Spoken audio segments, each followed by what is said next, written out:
Bom, seguimos a nossa série E Agora, João? Princípios do Discipulado no Evangelho de João.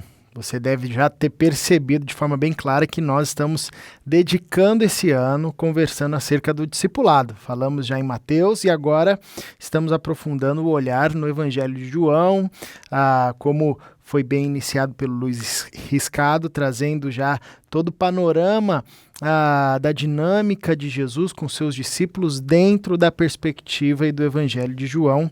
E hoje nós continuamos conversando sobre essa temática e olhando, dando um passo adentro, olhando os recursos fundamentais, né? A gente está falando sobre 4 recursos fundamentais do discipulado, da jornada do discípulo de Jesus, e hoje nós conversaremos acerca do recurso de número 3, falaremos sobre a nutrição. E o texto que eu convido você para a leitura e para o estudo e para a reflexão desse momento é João, capítulo 15, do verso 1 ao verso 17. Convido você a acompanhar a leitura aí no seu celular, tablet, na sua Bíblia em papel, enfim, e fazer as suas anotações. É sempre importante que você permaneça aí com o texto aberto, acompanhando, até porque é um texto que nós vamos voltar aí algumas vezes. E nós encontramos o seguinte, João capítulo 15, a partir do verso 1 até o verso 17, palavras de Jesus aos seus discípulos. Eu sou a videira verdadeira e meu pai é o agricultor.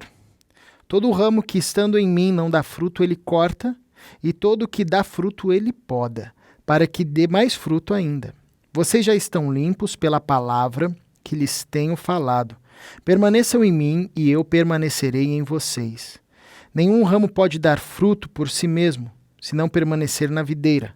Vocês também não podem dar fruto se não permanecerem em mim. Eu sou a videira, vocês são os ramos. Se alguém permanecer em mim e eu nele, esse dará muito fruto, pois sem mim vocês não podem fazer coisa alguma. Se alguém não permanecer em mim, será como o ramo que é jogado fora e seca. Tais ramos são apanhados, lançados ao fogo e queimados. Se vocês permanecerem em mim e as minhas palavras permanecerem em vocês, pedirão o que quiserem e lhes será concedido. Verso 8. Meu Pai é glorificado pelo fato de vocês darem muito fruto, e assim serão meus discípulos. Como o Pai me amou, assim eu os amei. Permaneçam no meu amor. Se vocês obedecerem aos meus mandamentos, permanecerão no meu amor, assim como eu tenho obedecido aos mandamentos de meu Pai, e em seu amor permaneço. Tenho-lhes dito estas palavras para que a minha alegria esteja em vocês e a alegria de vocês seja completa. O meu mandamento é este: amem-se uns aos outros como eu os amei. Ninguém tem maior amor do que aquele que dá a sua vida pelos seus amigos. Vocês serão meus amigos se fizerem o que eu lhes ordeno. Já não os chamo servos, porque o servo não sabe o que o seu senhor faz. Em vez disso, eu os tenho chamado amigos, porque tudo o que ouvi de meu Pai eu lhes tornei conhecido. Vocês não me escolheram, mas eu os escolhi para irem e darem fruto, fruto que permaneça, a fim de que o Pai lhes conceda o que pedirem em meu nome. Este é o meu mandamento: amem-se uns aos outros. Vamos orar mais uma vez? Paizinho, conceda-nos a tua graça para compreendermos a tua palavra e que ela caia no nosso coração como um solo fértil, floresça e gere frutos, como a tua palavra diz. Para a tua glória, é o desejo do nosso coração. E no teu nome é que oramos, Senhor Jesus Cristo. Amém. Bom, todo mundo na pandemia, ou quase todo mundo na pandemia, teve que, às vezes, adquirir um novo passatempo, um novo hobby. Alguns decidiram pedalar na pandemia, né? Compraram as bicicletas, todo o maquinário. Tudo bem que muitos aí da igreja, depois de 2 semanas, desistiram e já venderam a bicicleta na OLX. Outros ainda perseveram. Bom, eu inventei de criar uma horta, de fazer uma horta. Eu não sei o que eu estava com a cabeça de, com 3 filhos pequenos, ainda fazer uma horta, né? Obviamente que foi um fracasso absoluto. Mas, assim, pelo menos no começo eu me dediquei com entusiasmo, né? E aquele momento de cuidar da horta era, na verdade, sempre foi e ainda é para mim um momento onde Deus pastoreia o meu coração. Porque você sabe que a Bíblia, ela traz muito essa figura da terra, do jardim, da horta, enfim, né, do cuidado da semente, né, o evangelho mesmo é apresentado como uma semente. Então, toda vez que eu estava ali preparando a terra, ou colocando a semente, ou regando, ou cuidando, ou podando, né, ou vendo os estágios da semente, o estágio daquela horta, né, ou até mesmo percebendo a celebração em colher os frutos, em ver aquilo que foi plantado agora crescendo e frutificando, enfim. Toda vez que eu estava diante desses processos, eu era remetido ao texto bíblico, né? à linguagem bíblica, e isso de alguma forma pastoreava o meu coração. E é interessante perceber como Jesus, aqui em João capítulo 15, já nos discursos finais de Jesus, antes da cruz com seus discípulos, Jesus também usa essa linguagem da agricultura, uma linguagem muito comum àquele povo, uma linguagem muito comum a Israel, porque a ideia da figueira, né, da videira, desculpa, a ideia da videira era algo muito comum ao costume e à cultura do cultivo de Israel e também à cultura teológica, porque até mesmo Israel era comparada a uma videira, né? E é interessante como Jesus apresenta nessa linguagem muito comum a figura de Deus, o Pai, como um agricultor, como aquele que cuida da videira, como um agricultor cuida das suas plantas, da sua plantação, né? E é interessante perceber que Deus cuida da gente, nós que somos os ramos dessa videira, de forma semelhante. E assim como qualquer outro agricultor que cuida de uma planta, que cuida de uma árvore, ele tem a expectativa e o desejo de que essa árvore frutifique, de que os ramos e os galhos dessa árvore cresçam e não apenas se encham de folhas, mas assim, que também gerem fruto, porque esse é o objetivo final da planta, né? Final, aqui no caso, da videira. Então é interessante que nesse texto e nessa fala de Jesus, nesse ensinamento, nessa metáfora que Jesus traz, né? Nessa ilustração que Jesus traz, nós podemos perceber muitos ensinamentos. Esse é um texto riquíssimo que a gente aqui poderia destrinchar de muitas formas. Porém, eu quero destacar aqui 3 imperativos que nos diz respeito e que estão conectados a esse terceiro recurso que nós destacamos aqui como a nutrição e que é essencial e que é fundamental no discipulado e na jornada do discipulado com Jesus. O primeiro imperativo aqui, o primeiro destaque que nós podemos fazer nesse texto é esse imperativo do frutificar. Jesus sinaliza que o Pai é glorificado pelo fato de vocês darem muito fruto. E assim serão os meus discípulos, né? O discípulo, ele é chamado para frutificar. Nós já trabalhamos isso, nós já enfatizamos isso muitas vezes nas pregações anteriores.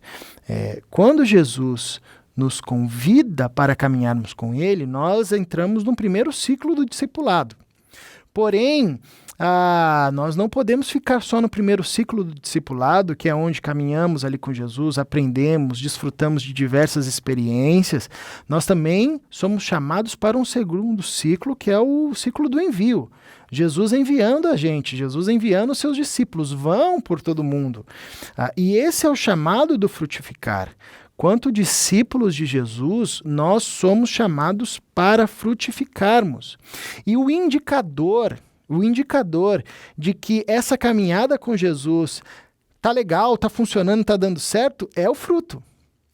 Assim como o fruto de uma árvore é um indicador para o agricultor de que aquele plantio, de que o preparo da terra, todo o trabalho prévio que ele teve até plantar a semente, depois o cuidado que ele teve com o crescimento da semente, as regas, e depois o cuidado que ele teve de afastar os diversos bichos que iam devorar aquela semente, enfim, o resultado disso, o indicador de que essa semeadura deu certo, é o fruto da árvore, porque também plantar uma árvore frutífera e ela não frutifica, isso significa que alguma coisa no caminho deu errado ou está desconectada e precisa ser reavaliada e consertada, né? Então é interessante como Jesus, nesse texto, traz para nós um primeiro imperativo, que é o imperativo do frutificar. Quanto discípulos de Jesus, somos chamados para dar frutos. Olha como há uma ênfase aqui no fruto, né? Eu sou a videira verdadeira, meu pai é agricultor, todo ramo que estando em mim não dá fruto, ele corta, e todo que dá fruto, ele poda, para que dê mais fruto ainda. Vocês já estão limpos pela palavra que tenho falado, permaneçam em mim, e eu permanecerei em vocês. Nenhum ramo pode dar fruto, e novamente ele traz a ideia do fruto, por si mesmo, se não permanecer na videira. Vocês também não podem dar fruto, se não permanecerem em mim. Então, nesses 3 versos, a gente vê que uma das ênfases aqui é o fruto, o chamado para frutificar. Não é a única ênfase do texto, mas Jesus aponta para isso, né? Tanto é que você tem uma escalada aqui, né? Não dar fruto, dá fruto, dê mais fruto, e depois, mais adiante, a gente vai ver Jesus falando de muitos frutos, né? A ideia de que o Pai, que é o agricultor, que cuida da videira, que é o Cristo, e nós somos os ramos e estamos conectados nessa videira que é o Cristo, somos chamados para dar fruto. E assim, quando entramos nesse processo do fruto, Deus ainda nos poda para que a gente consiga dar mais frutos, e depois ele nos poda novamente para que a gente dê muitos frutos, né? Então Deus é o agricultor que observa os ramos a partir dos frutos. Inclusive, os frutos, eles são indicador da parte de Deus para auxiliá-lo na decisão de cortar um galho, de cortar um ramo ou podar esse ramo. São 2 expressões nesse texto aqui: cortar o galho e lançá-lo fora, ou podá-lo, né? Quando a gente usa a expressão aqui no texto, Jesus usa essa expressão de cortar o galho e lançá-lo fora, não está falando necessariamente de um aspecto de salvação ou de perder a salvação. Não é essa a ideia aqui, e seria difícil fazer uma teologia a partir só desse texto, nesse tema, né? A ideia é que o Pai olha aos discípulos a partir desse processo de frutificação, e esse processo de frutificação ou não sinaliza ao Pai o tipo de ação que o Pai vai ter com o discípulo, com o ramo que está conectado à videira. Porque se está conectado à videira, é necessário que floresça e que dê fruto. Esse é o esperado, é o imperativo do frutificar. E se está dando fruto, o Pai poda. E é interessante essa figura da poda. Eu não entendo nada de poda. Eu fiz uma horta ali aos olhos, né? Assim, fui fazendo no olhômetro. Porém, existe uma poda, uma técnica para poda. Você tem um lugar certo para cortar, você tem um tempo certo para cortar, você tem um olhar de perceber o que no galho está seco e vai multiplicar os efeitos da morte, ou o que no galho está de excesso e precisa ser tirado para que ele tenha uma próxima colheita, uma colheita abundante e de boa qualidade, porque não diz respeito apenas ao fruto ou à quantidade do fruto, mas diz respeito à qualidade do fruto. Então é interessante que Deus se relaciona conosco, e um dos seus instrumentos, quando nós de fato somos discípulos que frutificam, é podar, né? É esse processo de nos limpar, é esse processo de tirar aquilo que gera morte, aquilo que dificulta o nascimento de um fruto com qualidade. E é interessante que você vê isso, por exemplo, essa relação do cortar e do podar na história de Israel. Parte do povo de Israel é um povo que não frutificou e foi cortado, né? Pelos diversos exílios que passou. Mas parte do povo, chamado de remanescente, era um povo que permaneceu fiel e frutificou, e Deus podou esse povo ao longo da história e preservou esse povo para que eles continuassem a florescer. Nós vemos isso também na nossa vida, né? Esse processo na caminhada com o discipulado também estamos expostos, mediante ao fruto que apresentamos, ao processo de sermos podados por Deus. E sem dúvida, se você perguntasse para um galho que está sendo podado, e aí, cara, o que você sente? É legal ser podado? Ele fala, não, dói. Quando o agricultor vem aqui, o meu senhor vem aqui, ele corta um pedaço que eu não entendo por que ele está cortando, aquele pedaço tá bom, estava ali cheio de folhas, né? Mas o agricultor sabe que ao fazer isso, ao podar, ele está potencializando a capacidade daquele ramo de dar mais frutos. E é interessante que Jesus usa essa expressão dos frutos, né? Dar frutos. Jesus não trata isso como resultados, né? O discípulo que dá resultado. É uma lógica diferente. A lógica do fruto é uma lógica orgânica, muito mais orgânica e muito mais processual. Existe um tempo onde a semente é plantada, onde a semente cresce, onde aquele fruto que cresceu, aquela árvore que cresceu, tem os seus galhos, os seus ramos, tem a sua folhagem e depois tem os seus frutos. E aí depois esses frutos são colhidos e você tem a poda e você tem novamente um outro processo para frutificação. Porque é assim na vida do discípulo com Jesus. Não se trata de resultados, a gente não pode confundir frutos com resultados. Resultados podem ser maquiados, resultados podem ser desenvolvidos pelo marketing, né? Pela imagem, pela performance. Não tem a ver com a questão de resultados, é mais profundo que isso. É ver os frutos. E o fruto requer um processo. O fruto não sai da noite para o dia, o fruto é resultado de fato de um processo.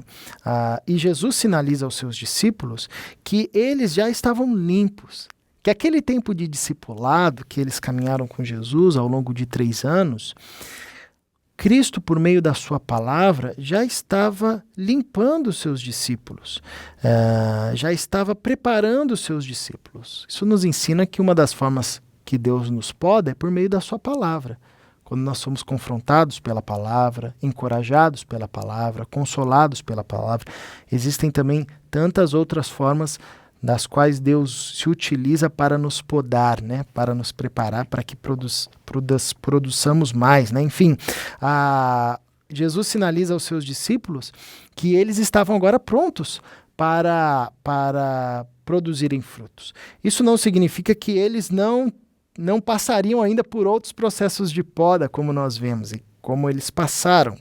Mas o fato é que ali naquele momento, já próximo à morte de Jesus, os discípulos já não eram mais os mesmos, né? Vamos olhar, por exemplo, para a vida de Pedro. Desde o seu chamado e todas as experiências que ele passou com Jesus, até aquele momento, ele já não era mais o mesmo. Ele já tinha sido lapidado por Deus em diversos aspectos. Tinha muita coisa ainda para ser lapidada. Tinha, e sempre vai ter. Porém, naquela caminhada com Jesus, ele já não era mais o mesmo. Então é interessante que nós, quanto discípulos de Jesus, também somos chamados para frutificar, e esse processo de frutificação faz com que a gente experimente podas de Deus, né? Um tratamento de Deus por meio da sua palavra, por meio da disciplina, por meio da comunidade de fé, por meio de tantos outros instrumentos que Deus usa ao longo da nossa trajetória, que tem por objetivo afastar de nós ou tirar de nós elementos que estão mortos e que produzem mortes, e também tem por objetivo tirar aquilo que é excesso, tirar aquilo que não precisa estar ali, que é bagagem extra e que não necessariamente é pecado e não necessariamente traz nada de ruim para a gente, mas é excesso, não faz sentido estar ali, pelo contrário, acaba conflitando com esse chamado para frutificar, e quando Deus faz isso com os seus discípulos, faz com o objetivo de potencializar o nosso processo de frutificação. Agora, uma pergunta que a gente faz diante desse texto é, como é que a gente dá fruto? Então, já que o chamado do discípulo de Jesus é para frutificar, como é que nós frutificamos? Ou qual que é o fruto que a gente produz? Que fruto é esse que você está falando? Que fruto é esse que Jesus está dizendo? Bom, vamos continuar com o texto. A gente compreende que um segundo imperativo, desse texto é o permanecer. E aqui é o ponto central desse nosso terceiro recurso, nutrir, que a gente pode trabalhar a partir desse verbo, desse imperativo permanecer, que é a grande ênfase desse texto. Porque se você perceber, do verso 1 até o verso 17, que nós lemos no Evangelho 15, no capítulo 15 do Evangelho de João, a palavra permanecer ou estar em Cristo, ela repete por diversas vezes, quase em todos os versos, porque esse é o grande imperativo aqui desse texto, e isso já nos ajuda a responder a pergunta anterior: como é que a gente dá fruto? Nós damos frutos permanecendo em Cristo. É assim, não tem outro jeito de dar frutos senão permanecer em Cristo. Quando nós não estamos em Cristo, nós conseguimos até fazer muitas coisas, mas nós não damos frutos. Frutos que perduram para a eternidade. Frutos que glorificam a Deus. A gente dá outro tipo de fruto que morre na história e não faz nenhuma diferença e não aponta para o Pai. Porém, não é disso que Jesus está falando. Jesus está dizendo aos seus discípulos: permaneçam em mim, eu permanecerei em vocês. Nenhum ramo pode dar fruto por si só, por si mesmo, se não permanecer na videira. E Jesus segue uma lógica aqui muito simples. Se você tem uma videira e você pega um galho e pega um ramo e corta esse ramo e joga ele no chão, você esperar que ele dê fruto ali no chão, você tem que ter muita fé, né? Porque não faz sentido algum. Aquele ramo, o que vai acontecer é que em questão de tempos ele vai perder a sua folhagem e depois ele vai secar e depois ele vai se tornar um graveto seco e alguém vai pisar nele, e ele vai se espatifar, vai se esfarelar, ou alguém vai pegar e vai jogá-lo no fogo para que ele se torne cinzas ali no fogo. A lógica de Jesus só é possível dar fruto se o ramo estiver conectado à videira. Porque o fruto é o resultado da nutrição que esse galho, que esse ramo recebe da videira. Conectado à videira, ele recebe a seiva da videira. Ele recebe o alimento da videira. Ele recebe a seiva da árvore que alimenta o galho. E ao nutrir e alimentar o galho, produz o fruto. Dá possibilidades de produzir a folhagem e dá possibilidades de produzir o fruto. Bom, é bem simples essa fala de Jesus e não tem nenhuma complicação. A mesma coisa acontece na relação com Jesus. Nós, quanto discípulos de Jesus, somos chamados, e esse é o imperativo, a permanecermos em Cristo. Como é que nós damos fruto? Permanecendo em Cristo. Não é fazendo, não é correndo pela nossa força, mas é permanecer em Cristo. Permanecendo em Cristo. É interessante que Jesus está prestes a morrer, a ressurgir e a voltar ao Pai. E ele está falando para os seus discípulos em permanecerem nele. Mas como é que a gente vai permanecer no Senhor se daqui a pouco o Senhor vai para o céu? Vai retornar à destra de Deus Pai. É interessante que essa relação de permanecer em Cristo não tem a ver com localidade geográfica. Cristo se faz presente. Cristo se faz presente em nós.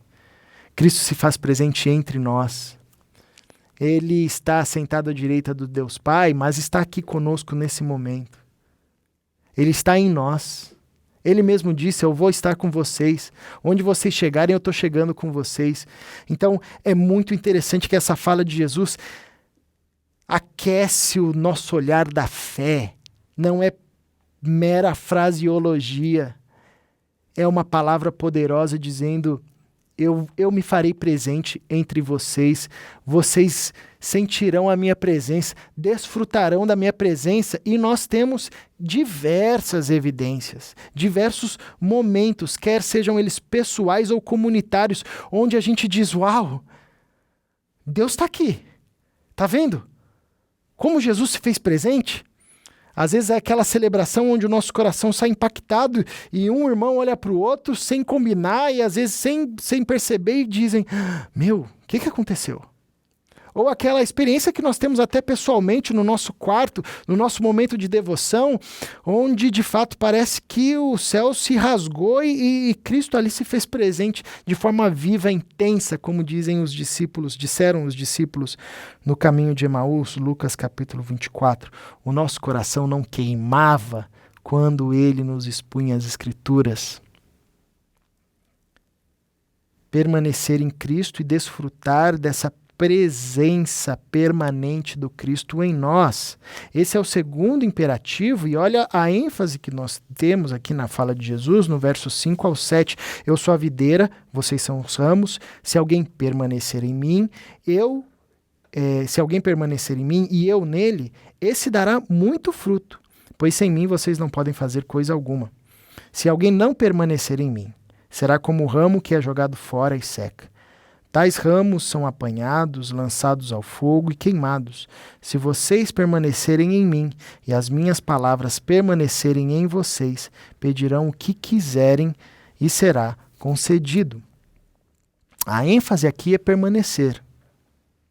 Tá bem claro, tanto é que nos versos anteriores nós também percebemos isso, nós também olhamos e vemos que essa é uma ênfase de todo esse texto que nós lemos.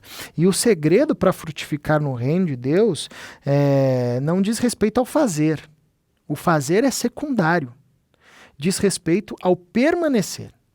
Porque eu posso muito bem, às vezes a gente acha que dar frutos é cair num ativismo religioso. Então eu me inscrevo em 4 ministérios, eu passo a semana inteira quase toda na igreja, eu faço um monte de coisa para fora da igreja, e aí a gente cai num ativismo e a gente acha que o frutificar é o fazer. É resultado do fazer, tem a ver com esse ativismo. Agora não é assim que Jesus sinaliza para a gente. O fazer é o secundário. O primário é permanecer. Pois nós frutificamos, e o segredo para frutificar no reino de Deus é permanecer em Cristo. E se eu não permaneço em Cristo, o que eu faço é um fruto que não faz sentido. Por mais belo que seja, por mais grandioso que seja, é um fruto que não glorifica a Deus e é um fruto que não passa para a eternidade. É um fruto que fica com o tempo. É um fruto que aponta para mim. É interessante essa ideia do fruto, porque o ramo, o galho, não come fruto, né? O fruto que o galho dá não é para si, é para o próximo, é para alimentar outras pessoas. O galho mesmo não se alimenta do fruto que ele produz, ele se alimenta da seiva. E o fruto que ele produz é para abençoar outras pessoas. A fé cristã, um professor no seminário dizia que a fé cristã é como subir uma escada, só que é uma escada rolante. Não é você que sobe a escada, é a escada que sobe você.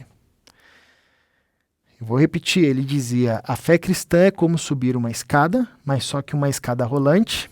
Não é você que sobe a escada, é a escada que sobe você.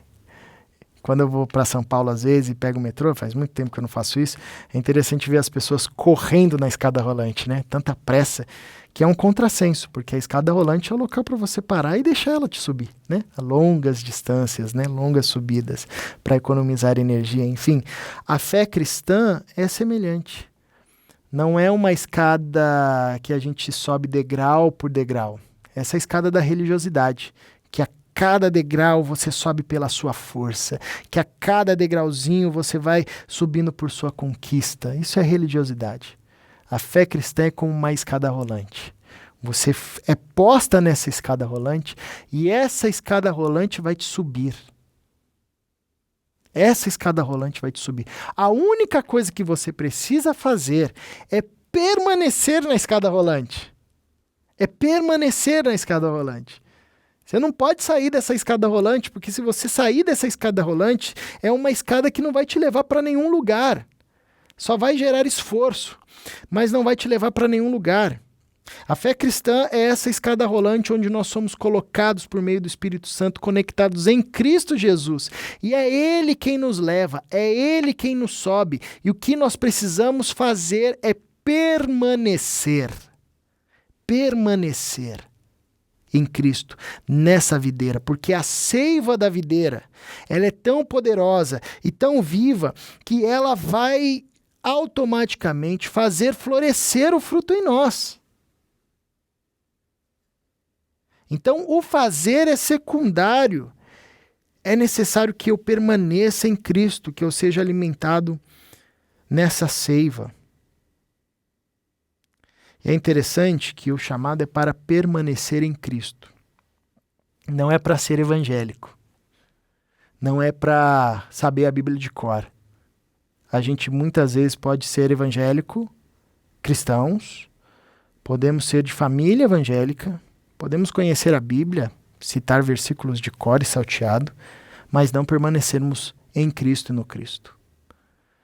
A gente tem Mateus sinalizando isso pra gente, de homens que chegarão diante de Deus falando: Senhor, em teu nome nós fizemos isso, fizemos aquilo outro, e Jesus dizendo para eles: eu não conheço vocês. Nós temos os próprios discípulos no caminho de Emaús, que Jesus disse: olha, vocês, como é que vocês demoram a crer? Vocês conhecem todo o Antigo Testamento e nunca viram que Moisés e os profetas apontavam para o Cristo e para esse momento, e Jesus passa a reensiná-los. Nós temos o próprio exemplo de Paulo, que antes era Saulo, e que perseguia o Cristo, conhecedor das Escrituras, achava que atuava em nome de Deus, até que foi encontrado pelo próprio Cristo. E ali, naquele momento, ele passa a permanecer em Cristo. São coisas diferentes. Uma coisa é permanecer na religiosidade, uma coisa é permanecer no movimento evangélico, uma coisa é permanecer no conhecimento técnico da Bíblia. Isso é subir essa escada com degraus, parada, estática. O chamado é para permanecer em Cristo. É olhar e ler as Escrituras e encontrar o Cristo e ser encontrado por Ele. É muito mais profundo do que participar de uma instituição. É estar numa igreja local, mas de fato estar na comunhão dos santos, na igreja com I maiúsculo, no corpo vivo de Cristo na terra, que é a sua igreja. E é interessante que Jesus sinaliza: se permanecermos nele, nós podemos pedir o que quisermos e nos será concedido. Opa! Aí é legal, hein? Eu gostei, porque até aqui então a gente só estava falando de ser enviado como ovelha em meio a lobos. Pô, só uma coisa difícil. Agora eu achei legal aqui. A gente pode pedir então tudo que a gente quiser e o Pai vai conceder pra gente. É interessante que muias vezes esse texto é pensado de uma forma nada a ver, né? A gente pode pedir o que a gente quiser, se estivermos e se permanecermos em Cristo. Mas o que a gente pede confirma se de fato permanecemos nele. Quando Jesus sinaliza isso aos seus discípulos, ele está falando com discípulos que estão conectados à videira. E o que a gente pede para Deus sinaliza muito se nós de fato estamos conectados na videira, ou se o nosso coração ainda está conectado às riquezas desse mundo, às vaidades desse mundo, às futilidades desse mundo. O que a gente coloca diante de Deus, o que a gente pede para Deus nas nossas orações, diz muito respeito de quem domina sobre o nosso coração. Alguém que está conectado à videira sabe que essa fala de Jesus: se vocês permanecerem em mim, pedirão o que quiserem, não é uma carta branca para a gente colocar o nosso desejo, porque isso já nem tem mais. Nós estamos conectados na videira. O que a gente pede tem a ver com a videira. O que a gente pede tem a ver com o agricultor, tem a ver com o fruto. Não tem a ver com o nosso desejo, com a nossa vontade. Agora, como é que a gente permanece na videira? Essa é uma outra pergunta que surge também. Como é que nós permanecemos na videira? E um terceiro imperativo desse texto nos ajuda a responder essa pergunta e nos ajuda, inclusive, a responder a pergunta anterior, né? Que fruto é esse que a gente dá? A gente viu que o discípulo é chamado para dar fruto, e ele dá fruto permanecendo em Cristo, mas que fruto é esse? Esse fruto é o amor, é o amar. É uma palavra, um verbo, um imperativo que resume essa ideia do fruto. Porque esse fruto, obviamente, tem muitas facetas, né? A gente pode até usar a linguagem do fruto do Espírito para expressar esse fruto, e também as boas obras de justiça também para expressar esse fruto, e também a obediência para expressar esse fruto, mas tudo isso pode ser dimensionado e resumido pelo amor, e o apóstolo Paulo, em 1 Coríntios capítulo 13, vai nos sinalizar isso de forma clara. Mesmo que a gente venda os nossos bens, coloque o nosso corpo para queimar, enfim, fale a língua dos anjos, profetize, se não fizermos em amor, se não tivermos amor, de nada valerá. O fruto, que fruto é esse? É amar. O meu mandamento é este: amem-se uns aos outros como eu os amei. Ninguém tem maior amor do que aquele que dá a sua vida pelos seus amigos. Esse é o terceiro imperativo, o amar, e é interessante que aqui nesse contexto Jesus muda de figura, ele para de falar de ramo e agora fala de amigos. O ramo, ele está conectado à videira e ao mesmo tempo que é ramo, é amigo, é o discípulo de Jesus. Mas é interessante que quando Jesus vai falar da perspectiva do amor, ele fala agora com amigos, porque o amor tem muito mais a ver com amigo do que com ramo. Fruto tem a ver com ramo. Agora, amar é coisa de quem é amigo. Amar é coisa de quem não é mais servo, né? E sabe agora a vontade do seu Senhor, por isso o ama e por isso vive em obediência ao que ele colocou. É interessante que o amor aqui não é essa ideia grega, romana, hollywoodiana que a gente tem de um amor piegas, né? De um negócio assim meloso. Não. Amor, na perspectiva bíblica, sempre vai ser uma ação concreta, uma ação em direção ao próximo, uma ação que entra na história, que é vista na história, uma ação que exige doação, e exige doação voluntária. Não à toa que Jesus diz: ninguém tem maior amor do que aquele que dá a sua vida pelos seus amigos. Na lógica de Jesus, a maior expressão do amor é dar a vida pelos seus amigos. E depois nós também temos o olhar ampliado desse amor de Deus, expresso em Jesus, que nos amou quando nós ainda éramos pecadores. Essa é a dimensão do amor bíblico. Não é tipo daquela celebração que você vai, que o cara fala, vira pro seu irmão que está do seu lado e diz, eu te amo. Você nem conhece o cara, você fala assim, da boca para fora, né? Quando fala, não é disso que a gente está falando. A gente está falando de um amor como uma ação concreta, realizada na história, que é em direção ao próximo, em direção àquele que está ali, não é voltado para nós mesmos, não se finaliza em nós mesmos, tem a ver com o próximo, e exige uma doação, e uma doação voluntária. Isso é amor. Interessante que a gente percebe na sociedade o aumento pela busca da felicidade pessoal, né? Em detrimento da baixa pela busca ou pelo retardamento na construção do casamento, né? E a lógica é, eu quero ser feliz primeiro, eu quero aproveitar o que a vida tem para me dar. O casamento, ele exige o sacrifício dessa lógica da busca pela felicidade, porque ele vai trabalhar com esse amor nessa dimensão concreta, como uma ação de doação generosa e voluntária ao próximo, né?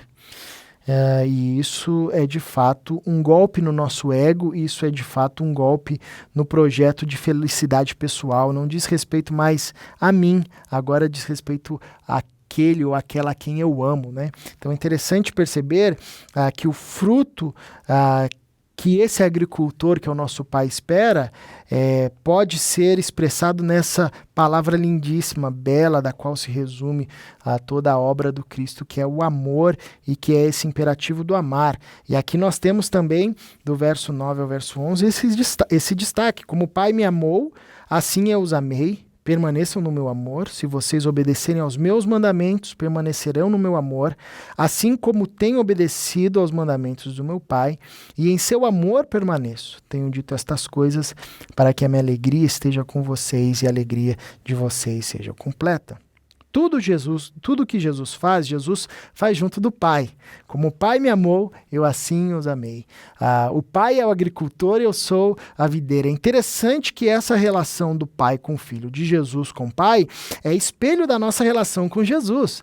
Tudo que nós fazemos com Jesus. Jesus é a videira e nós somos o ramo. Jesus, assim como foi amado pelo Pai, nos amou. Interessante essa relação. Nós somos chamados para vivermos e permanecermos em Cristo. É a nossa fonte da nutrição. É interessante Jesus nos revelar que o Pai amou a Ele. E nós vemos Jesus por 2 vezes confirmando nos evangelhos: este é o meu filho amado, em quem minha alma se alegra. Este é o meu filho amado, ouvi-o, escutai-o. E assim Cristo também nos amou, na mesma dimensão que o Pai ama o Filho. Nós também somos amados pelo Filho. E nós sabemos que o amor de Cristo por nós é um amor sacrificial, que o levou à cruz. O amor do Pai, de Deus Pai pelo Filho, também é um amor sacrificial. Ele deu o seu Filho de forma voluntária. É um amor que nos resgata depois das regiões da morte, das regiões das trevas, assim como o Pai amou o Filho, resgatou da morte a partir do poder da ressurreição. E é interessante que nós somos chamados a permanecermos, e a pergunta é: como é que nós permanecemos? Como é que nós permanecemos no Pai? Em Cristo, né? Como é que nós permanecemos na videira? E aqui nós temos a resposta: se vocês obedecerem aos meus mandamentos, permanecerão no meu amor, assim como tenho obedecido aos mandamentos de meu Pai. Como é que Cristo permaneceu no Pai e o Pai foi o seu alimento, a sua força, a sua sustentação e o conduziu ao fruto e ao frutificar no seu ministério? Obedecendo ao Pai. E nós também permanecemos. A pergunta era anteriormente: como é que a gente permanece em Cristo? É obedecendo às suas palavras, guardando as suas palavras, como o próprio Jesus diz, tendo as suas palavras permanecendo em nós. É um movimento de estarmos em comunhão com Cristo, por meio da palavra, da comunhão com os irmãos, do serviço, das diversas expressões de práticas espirituais que nós temos. Enfim, todas essas são expressões de comunhão e de intimidade com Cristo que podem ser colocadas debaixo desse guarda-chuva da obediência. Se nós obedecermos aos mandamentos do Cristo, nós permaneceremos no seu amor. Cristo, quando estava com seus discípulos, ensinou para eles muitas coisas. Ajudou-os a entender acerca do que os profetas, Moisés, tinha revelado a seu respeito e acerca do reino de Deus. E esses ensinamentos de Jesus constituem os mandamentos do Cristo, que podem ser resumidos na expressão do amor, amar a Deus e amar ao próximo. Então, quando nós agimos assim, a partir do imperativo do amar, nós permanecemos. Ao mesmo tempo que é o fruto, é a forma pela qual nós permanecemos em Cristo. Obedecendo os seus mandamentos. Permanecendo assim no seu amor, assim como Cristo obedeceu ao Pai e permaneceu no seu amor. Por isso que é interessante que aqui há uma mudança. Jesus fala para amigos, porque é diferente a obediência do servo para a obediência do amigo. O servo obedece porque não tem opção. O amigo obedece porque ama. O amigo obedece porque conhece o coração daquele que manda, daquele que pede. É assim também na nossa relação com Jesus. Nós obedecemos não como servos, mas obedecemos como amigos, e porque somos amigos e passamos a conhecer o coração do nosso Senhor, nós nos colocamos como servos, para obedecer. Então, permanecer no amor e permanecer nos mandamentos, ou seja, obedecer os mandamentos do Cristo, é a forma como nós permanecemos, é a forma como nós somos nutridos e continuamos a nos nutrir de Cristo Jesus e em Cristo Jesus. Então, o caminho para permanecermos, né, que era o imperativo anterior, obedecermos aos mandamentos do Senhor e assim nós permanecemos no seu amor e permanecemos conectados, como ramos conectados a essa videira. Por fim, nos versos finais, Jesus arremata esse texto, sinalizando aos seus discípulos que não foram eles que tinham o escolhido, mas por ação graciosa e amorosa, Cristo os escolheu, né? O que aos olhos humanos não faz nenhum sentido, porque escolher esses homens. O que eles tinham para oferecer? Não diz respeito ao que eles tinham para oferecer, mas diz respeito ao que o Cristo tinha para dar a eles. E Jesus sinaliza que os escolheu para que eles fossem e dessem fruto que permanecesse, para que o Pai concedesse a eles o que eles pedissem em nome do Cristo. E Jesus arremata sinalizando que o mandamento do Cristo é como se ele aqui resumisse 3 anos de ministério em uma frase. E eu acho isso muito significativo, porque o resumo de Jesus foi: amem-se uns aos outros. Amem-se uns aos outros. Isso aqui tem que fazer sentido para a gente urgentemente, sobretudo numa sociedade que vive num discurso do ódio. Sobretudo num meio evangélico que levanta a Bíblia e que também levanta a bandeira da bala. É a famosa bancada da Bíblia e da bala. Jesus não disse armem-se uns aos outros.